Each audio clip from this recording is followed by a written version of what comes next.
ایسی جنگ ہونی ہے الملحمۃ العظما، جس کو کہ میں بھی آپ کے گواہی پیش کر دوں گا، جسے کہا گیا ہے دی لاسٹ کروسیڈ۔ بش نے بھی کروسیڈ کا لفظ بول دیا تھا، پھر واپس لیا اس نے۔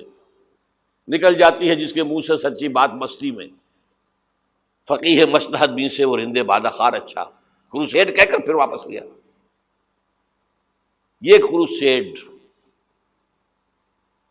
اس کے اوپر جس قدر نقصان ہونا ہے عربوں کا، گریٹر اسرائیل بنے گا، یہ عراق، شام، اردن، سعودی عرب کا کچھ شمالی علاقہ، ترکی کا جنوبی علاقہ، مصر کا صحرائے سینا، اور اس کے ساتھ ہی جو بہترین اس کا زرخیز ترین علاقہ ڈیلٹا آف نائل، یہ سب یہودیوں کے قبضے میں جائیں گے۔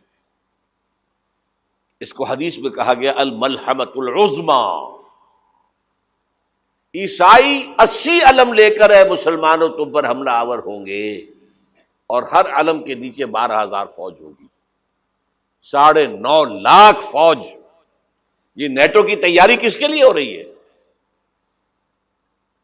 جب یو ایس ایس آر کا خاتمہ ہوا تو پوچھا گیا تھا نیٹو چیف سے، اب کس لیے؟ تمہارا وہ دشمن تو ختم ہو گیا، اب ہمیں اسلامک فنڈامنٹلزم سے نمٹنا ہے۔ وہ جانتے ہیں خطرہ یہی ہے، اب اسلام ابھر سکتا ہے، مسلمانوں کے سینوں کے اندر وہ آگ ہے، اوپر خاکستر آ گیا ہے، تم پہ اٹھانا بیٹھنا، یہ اندر تو انگارہ ہے، اوپر سے راکھ ہے، اس سے دھوکہ نہ کھا جانا ان کے دلوں کے اندر۔ اور بش نے کہا تھا مسلمان چاہتے ہیں کہ ہسپانیہ سے لے کر انڈونیشیا تک نظام خلافت قائم کریں، اور میں حیران ہوا تھا کہ اس کمبخت کو ہسپانیہ کا خیال کیسے آ گیا؟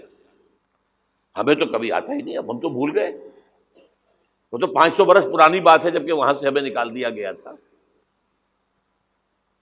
اگرچہ اقبال نے کہا تھا ہے ارض فلسطین پہ یہودی کا اگر حق، ہسپانیہ پر حق نہیں کیوں اہل عرب کا؟ ہسپانیہ میں تو 800 سال حکومت کی مسلمانوں نے، اور ابھی 500 برس سے گزرے ہیں نا۔ یہودی تو ارض مقدس سے 2000 سال نکالے گئے، انہیں لا کے آباد کیا گیا، عربوں کے سینے میں خنجر بھونک دیا گیا۔ وہ چھوٹا سا ملک جو چاہتا کرتا، کوئی پوچھنے والا نہیں۔ امریکہ جیسے اپنے بیٹے کی حفاظت کرے ویسے کرتا اس کی۔ اور حضور نے فرمایا ہے وہ جنگ جب ہوگی تو ایک باپ کے اگر 100 بیٹے ہوں گے تو 99 ختم ہو جائیں گے، ایک بچے گا۔ یہ حدیث ہے، حدیث ہے صحیح۔ اور آپ نے فرمایا ویل للعرب من شر قد اقترب، عربوں کے لیے ہلاکت ہے، عربوں کے لیے بربادی ہے اس شر سے جو قریب آ چکی ہے۔ اور آج جس طرح انہوں نے ان کی تہذیب کو اختیار کر لیا ہے، دبئی جا کر دیکھیے، بدترین مغربی معاشرہ جو ہے وہ دبئی کے اندر ہم نے قائم کر کے دکھا دیا۔ اب سعودی عرب اس راستے پر بڑھ رہا ہے۔ اور اس کے بعد نمبر 2 پر جو ہے ہم پاکستانی ہیں، لیکن میں اس کے وہ پہلی بات جو کہہ رہا ہوں وہ تو یقینی ہے، اس میں تو احادیث صحیحہ موجود ہے۔ اگرچہ اس کے بعد پانسا پلٹے گا، پھر حضرت مہدی کا ظہور ہوگا، حضرت عیسیٰ کا نزول ہوگا، اور وہ گریٹر اسرائیل گریٹر گریو یارڈ بنے گا یہودیوں کا، ایک ایک یہودی قتل ہوگا اور دفن ہوگا۔ یہ بات میں ہونا ہے، میں پہلی بات برس کر رہا ہوں۔ وہ پانسا پلٹے گا جب پلٹے گا، ابھی جو سامنے ہے وہ کیا ہے؟ جس ملحمۃ العظما کہا حضور نے، جسے آرمگیڈون کہتے ہیں عیسائی۔ آرمگیڈون کی اگر کہیں جا کر آپ دیکھیں گے، آپ ڈکشنری میں مانی تو کیا لکھا ہے؟ A very big war which will be fought between the forces of evil and good before the end of this world۔ اس دنیا کے خاتمے سے پہلے خیر اور شر کی قوتوں کے درمیان بہت بڑی جنگ ہوگی۔ ارمجدون اسے کہتے ہیں عربی میں، اور آرمگیڈون اسے کہتے ہیں انگریزی کے اندر، اور یہ بائبل کی آخری کتاب کے اندر ہے، جو اس میں کہ مکاشفات یوحنا، ریویلیشنز آف سینٹ جان۔ یہ تو میں کہہ رہا ہوں یقین کے ساتھ، اور زیادہ دور نہیں ہے، آیا چاہتا ہوں اس لیے کہ یہودیوں کا اور عیسائی جو کنزرویٹوز ہیں، نیو کنزرویٹوز، ان کا 5 نکاتی ایجنڈا ہے متفق علیہ، جس کے تحت کہ یہ جنگ صلیبی شروع کی گئی ہے. وہ سن لیجئے آپ. آرمیگیڈون نمبر 1، گریٹر اسرائیل قائم ہو جانا اس کے نتیجے میں نمبر 2، مسجد اقصی اور قبۃ الصغریٰ کو گرانا نمبر 3، وہاں third temple,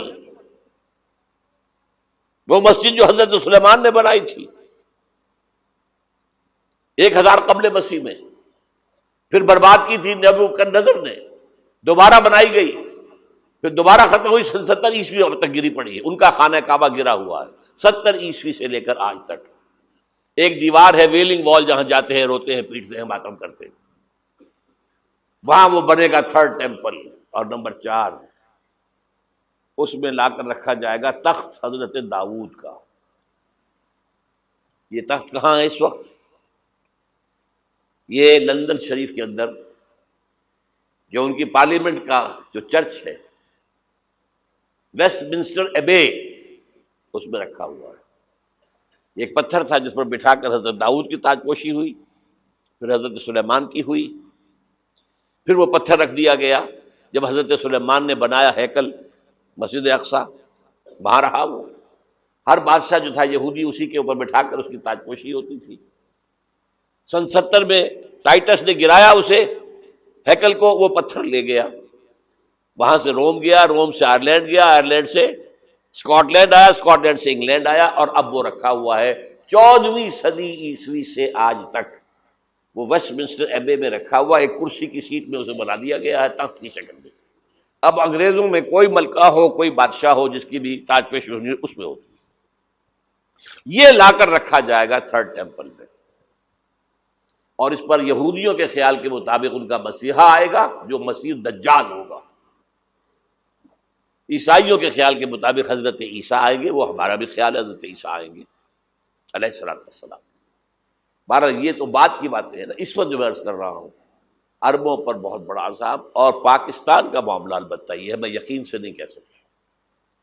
hanging in the balance, ہو سکتا ہے اللہ تعالی ہم پر رحم فرمائے، ہو سکتا ہے، اگرچہ اس کی کچھ شرائط ہوں گی. چمن کے مالک اگر بنا لیں موافق اپنا شعار، اب بھی چمن میں آ سکتی ہے پلٹ کر چمن سے روٹھی بہار، اب بھی ہو سکتی ہے. اور یہ بھی ہو سکتا ہے کہ اللہ تعالیٰ نے معجزانہ طور پر ہمیں ملک دیا، ہم نے اللہ سے بدعہدی کی، وعدہ خلافی کی، غداری کی، لہذا سزا دی جائے اور ہم سے یہ ملک چھین لیا جائے. It's just possible. دور نہ سمجھے اسے، انہونی بات نہ سمجھے. جو گھیراؤ ہو رہا ہے آپ کے مغرب میں نیٹو فورسز اور مشرق میں بھارتی فورسز گدھوں کی طرح بیٹھے ہوئے انتظار کر رہے ہیں پاکستان اور ڈسٹیبلائز ہو جائے، یہاں اور بدامنی ہو جائے. اب لاہور میں پھر آج دھماکے ہو گئے ہیں. 2 دن پہلے کا دھماکہ میں سہ کے آیا ہوا ہوں، آپ کے سامنے بیٹھا ہوں. وہ جانیں بچی ہیں جو ہماری اکیڈمی کا حشر ہوا، میں آپ کو نہیں بتا سکتا. یہ سارا کیوں ہو رہا ہے؟ تاکہ یہاں بدامنی ہو جائے اور ہمیں جواز مل جائے. مغرب سے نیٹو فورسز داخل ہو جائیں، مشرق سے بھارتی فورسز آ جائیں، اور ہمارے ایٹمی دانت توڑ کر اور پھر ہمیں بھارت کے سامنے ڈال دیا جائے. Now do as you like. یہ ان کا نقشہ ہے. ہوگا کیا وہ اللہ جانتا ہے، ہوگا وہ جو اللہ چاہے. لیکن اللہ کا چاہنا جو ہے وہ کس پر منحصر ہے؟ یہاں انقلاب برپا کرو، یہاں اسلام لاؤ. اگر دھندوں میں لگے رہو گے تو وہ خود بخود نہیں آ جائے گا انقلاب. صحابہ نے جانیں دی تھی، کتنی تکلیفیں اٹھائی تھی. 12 برس تک مکی دور کے اندر با نشہ درویشی در ساز و دمادم زن، جو پختہ شبی خدرا بر سلطنت جم زن. یوم طائف یاد ہے جو حضرت عائشہ فرماتی ہے کہ میں نے پوچھا تھا حضور سے کہ یوم احد سے زیادہ سختی بھی آپ پر کبھی آئی؟ یوم احد پر کیا ہوا تھا؟ تلوار کا وار پڑا تھا آپ کے چہرہ مبارک. یہ جو رخسار کی ہڈی ہے اس کے اندر وار گیا ہے. اوپر خود کی 2 کڑیاں تھیں، وہ اس میں گھس گئیں، 2 دندان مبارک شہید ہوئے۔ وہ خود کی کڑیاں ایک صحابی نے اپنے دانتوں سے پکڑ کے کھینچنے کی کوشش کی، دانت نکل گئے، وہ نہیں نکلی۔ کیا جتن کر کے نکالی گئی ہوگی تو خون کا فوارہ آیا، اتنا خون گیا ہے کہ آپ بے ہوش ہو گئے، گر گئے، اور مشہور یہ ہو گیا کہ آپ کا تو انتقال ہو گیا، شہادت ہو گئی۔ یہ سیرت کبھی پڑھی ہے؟ حضرت عائشہ کے ہوش کا تو یہی دور تھا نا، یوم طائف میں تو آپ کی کیا تھی، بچی تھی، انہیں کیا پتا کیا ہو رہا ہے حضور کے ساتھ۔ 3 دن تک حضور مکے کی گلیاں اور وہاں کے اوباش لوگ پتھراؤ کر رہے، گئے تھے اس امید میں کہ شاید وہاں کا کوئی سردار ایمان لے آئے، تو یہاں تو ابو طالب بھی فوت ہو گئے، یہی دنیاوی سہارا تھا، خاندانی سہارا تھا ابو طالب کے ذریعے، اور گھر میں ایک دلجوئی کرنے والی رفیقہ حیات تھی، وہ بھی، ان کا بھی انتقال ہو گیا۔ آپ نے کہا یہ عام الحزن ہے، اب تو سب کو طے ہو گیا قریش کو کہ اب جیسے قتل کر دو ان کو، اسی لیے آپ گئے طائف، شاید وہاں کا کوئی بڑا سردار مانے، ایمان لے آئے مجھ پر، تو میں اپنا مرکز ادھر شفٹ کر دوں۔ تینوں سے ملے ہیں، تینوں نے وہ جواب دیے ہیں، نکل جاؤ یہاں سے، میں تمہارے ساتھ بات بھی کرنے کو تیار نہیں۔ اچھا، تمہارے سوا کوئی نہیں ملا تھا اللہ کو نبی بنا کر بھیجنے کے لیے؟ دیکھو جاؤ، میں بات نہیں کرنا چاہتا، ہو سکتا ہے میں بے عزتی کر بیٹھوں، اور واقعی تم اللہ کے نبی ہو تو میں مارا جاؤں گا، جاؤ۔